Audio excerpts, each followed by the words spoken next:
Well, why hello there guys, my name is Orb and welcome back to not some Modern Warfare 3 Moabs. Can you believe it? I'm not quite sure about it myself, but yeah, we got some Black Ops gameplay, almost said Black Ops 2 gameplay there, but yeah, we got some Black Ops gameplay, because I wanted to switch it up, because, you know, Call of Duty Modern Warfare 3 and Call of Duty Black Ops is two separate titles, and oh my god, it's so much different. Hooray for variety. Some of you like face palming right now, like, seriously, Orb? You said you're gonna post more variety and you're posting Black Ops, huh? You son of a... I'm sorry, but I wanted to post something, I wanted to use a gameplay that was related to the topic, and I'm gonna be talking about Black Ops 2, so I thought that, hey, posting a Black Ops gameplay might be in order, and I've been wanting to do one of these videos, and it has been a lot of requests for this video, because people want my opinion on Black Ops 2 since, you know, ever the release trailer hit. You know, what are my expectations, what do I think about the trailer, anything special about it, and you know, what are my thoughts, what are my expectations for Black Ops 2, and yeah, I thought I would talk about that. So about the gameplay, just first, this is Havana Domination. I don't know, I get 70 kills, I don't know how many deaths, hopefully not too many, but that's pretty much everything I know about the gameplay. So yeah, let's dive straight into what we're here to talk about. So Black Ops 2, the release trailer. What was interesting about the release trailer? So first off, the most exciting thing goes like this. Oh yes, you got it right, the horses. There are horses in Black Ops, and obviously they're only gonna be in single player, obviously, because I don't know how they're gonna incorporate that into multiplayer, if they would even try. But that is obviously gonna be out of the question. So it's obviously gonna be only single player. That would be like 99% sure on my part that it's only gonna be in single player. But that's kind of interesting that they're incorporating horses when it's such a future-based game, and that is something I also like where Call of Duty is heading, at least with Black Ops, is that it's heading towards more of a futuristic setting, meaning they could sort of muck around with more things and try to be innovative with more kill streaks, with more weapons, and try to make it a bit more futuristic. And they can actually come up with things. They don't actually have to, oh, this is how the AK-47 looks, and this is you know, damage it's supposed to have. They can actually now come up with brand new weapons. You know, if they take it a bit further with future Call of Duties, they can take it even, you know, a step further than that, and really come up with new things to really bring back Call of Duty and try to bring it interesting again, and not really you know, be that game where you're like, you know what's gonna happen in the new game, you know what's gonna come, you know what to expect of the game. Now they can actually introduce new things, new kill streaks, new weapons, new game modes, and yeah, really try and bring something new to the table. And I'm super excited for Call of Duty moving forward, even though I like the, you know, World War II scenario, and, you know, the current warfare that we have. I think it's good that they're moving forward, so that I'm very much positive about. So I asked you guys on Twitter also for questions about, you know, what you want me to talk about in this video. Is there something you want my feedback on or my opinion on? And a lot of you wanted to know, since I'm a PC gamer, sort of, you know, going over a bit to console now with Xbox, but overall I'm still gonna be a main PC guy. What are my thoughts about Black Ops 2 for PC? Have you heard anything? Have you read anything? And I've read some articles, and from what I can tell, it's hopefully gonna be a good thing. They didn't really give out a lot of answers. It's still, you know, way before they're close to releasing the game, so they don't really want to give out too much detail without knowing, you know, for a fact that, hey, this is gonna happen. But what I would like to see is a customizable FOV, since, you know, I'm playing Modern Warfare 3 now with an FOV changer, which is a mod to the game, so I can change my FOV, which is the field of view, from the standard 65 that you have on console to 90, up to 90, all the way up to 90 on PC. And why that is good is because we PC gamers, we tend to sit a lot closer to the monitor. I mean, if you watch my streams, you know that I pretty much sit with my face on the monitor. I'm that close, and that can actually cause motion sickness, which it did for a lot of people, including me. So FOV changer, or a customizable FOV, really helps us out.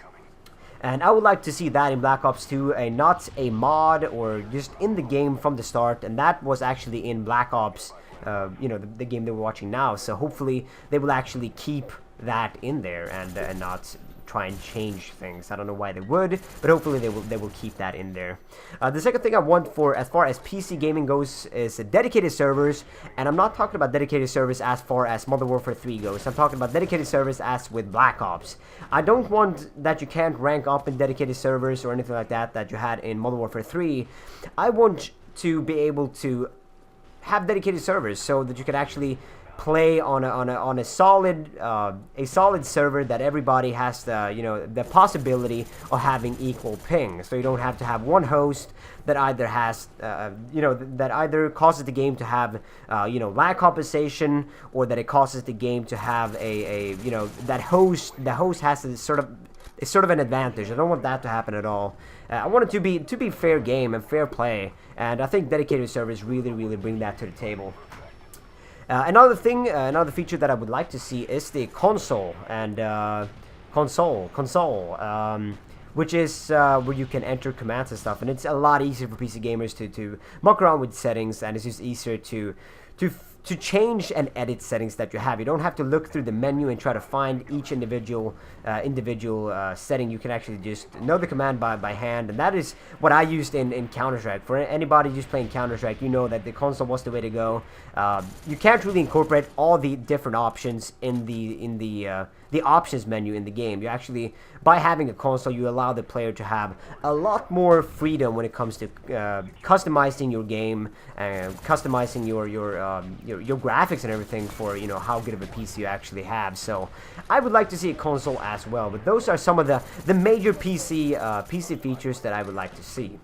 And another question on Twitter that you guys asked me about is, are there any perks that you don't want to see in the game? And a perk that I definitely don't want to see return is stopping power, because I feel like you kind of need stopping power anyway, so that kind of removes any form of a second perk. If we look at the red perk, for instance, because pretty much you want to have stopping power on at all times, because otherwise it will just take way too many shots to kill somebody. So I'm gonna pick stopping power regardless. So I would rather see that from the start, that everybody starts with stopping power, or that there actually is no stopping power in the game, that you can actually choose other perks than stopping perk, because I kind of feel like I'm gonna pick stopping power anyway, so why even put it put it as an option? I don't wanna put anything on my class apart from stopping power. So that is something that I don't really want to see return.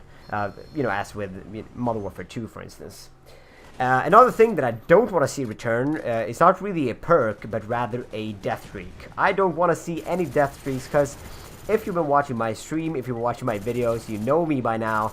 I curse the death streaks. I really hate that bad players should get some sort of help or assistance along the way. I mean, it doesn't really, looking at it, a competitive standpoint, it doesn't really breed good players. I mean, if you're getting help on the way, how are you going to be able to improve? And you're not really getting help. The only thing you're doing is making other people more frustrated, in my opinion. So I wouldn't like to see any death streaks in the game whatsoever, but I guess that's my opinion. You're free to, on any of the topics that we talk about in my videos, regardless of the video or the topic, please leave your feedback and comments in the comment section below. If you agree or not, it's totally okay to not agree with me. But from my point of view, death streaks is just frustrating, and it's not something that I want to see in a game.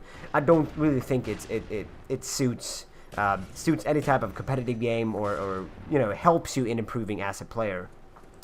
But of course, Call of Duty have to, I kind of know why they have it in the game, because it sort of has to appeal to the bad players, because the bad players are kind of the majority of the players. The more the casual players that play once a week, once a month, or perhaps only plays it for the first week or two of the game release. So, kind of don't want to see death streaks return, but I get why they put it in the game, to sort of appeal to the bad players, to sort of help them out.